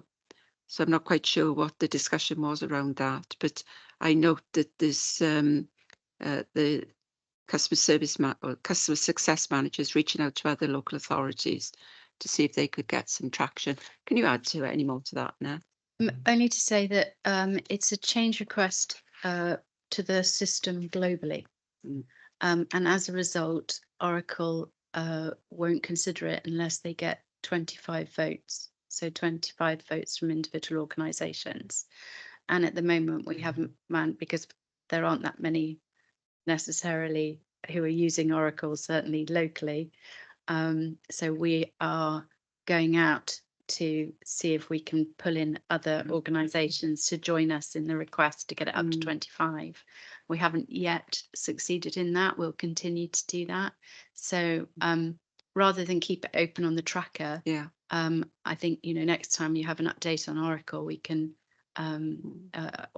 and indeed accounts receivable, we can include an update on that.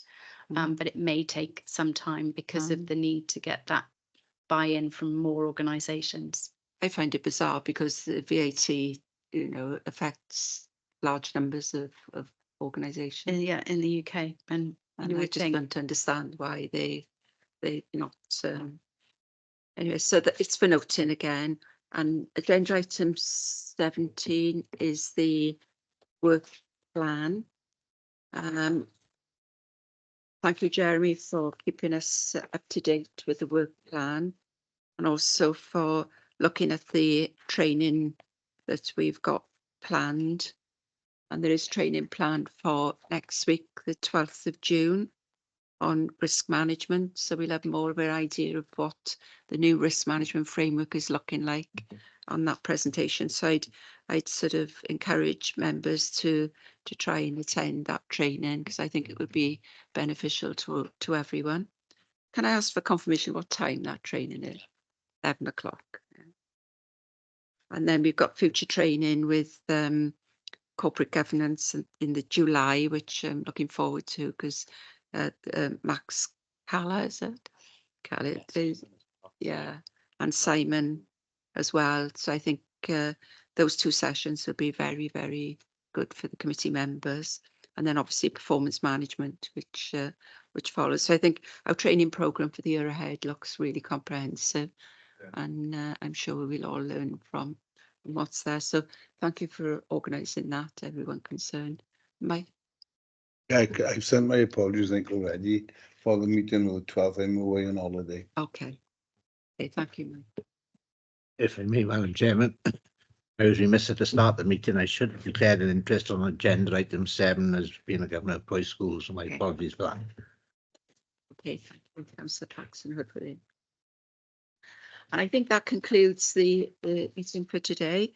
Can I thank everyone for their engagement today? And I think it's some good questions and challenges being asked. So I appreciate that, and please stay safe. Thank you. Thank you. Yeah, okay, thanks very much. Thank you, Chair. Thanks all. Some